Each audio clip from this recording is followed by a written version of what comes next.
My ex-wife is demanding my son to let his stepsister ride with him to school, but he's refusing since it's technically illegal, and now she's making his stepsister try to block him from getting there by standing in front of his car.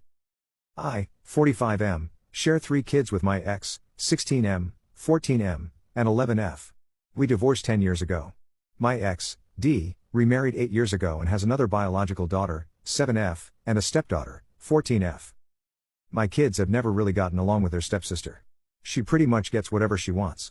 She has always had her own room and bathroom at their mom's house. My daughter had to share with her brothers. She does not do chores and expects my kids to do whatever she asks them to do. Things have been really bad the last 2 years, and a little over a year ago, my oldest came to live with me full time. A few months later, his brother followed. My oldest turned 16 back in December. I bought a car for him. My only request was that he would take his brother and sister, my kids, to school, which he agreed to do. My sons and their stepsister go to the same school. Not long after I got him the car, D started asking that my son take his stepsister to and from school. My ex's neighborhood is on the route to school from my house. He refused. My ex tried to make me make him do it. I refused.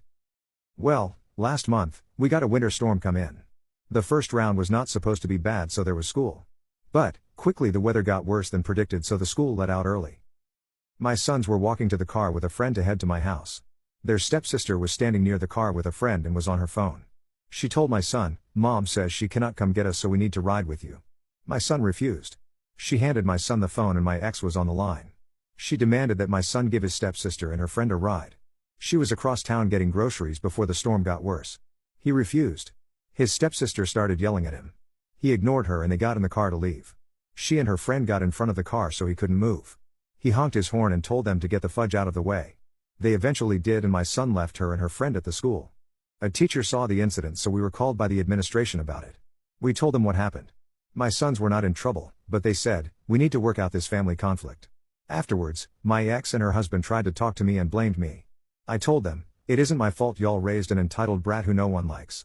Y'all have enabled her behavior for years. I have tried to get y'all to address it, but I am done. Until you stop being a worthless mother and stepdad, I do not want to hear it from either one of you. D, your own sons despise you. That is all on you." Then we left.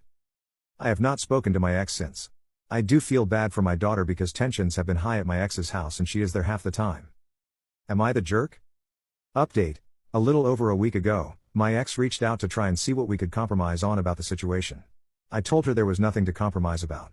I explained that until June, he legally cannot take her anyways. I do not want her in the car, and our son does not want her in the car. My ex said it simply is not doable for her to take her or her dad to take her to school every day. If our son could take her on Tuesdays, they could do the other days. I told her no. This Tuesday, their stepsister demanded a ride. My son told her no, and she pushed him. A teacher saw it and she is facing possible in-school suspension. Disciplinary issues like this could compromise her interdistrict transfer. That is the update.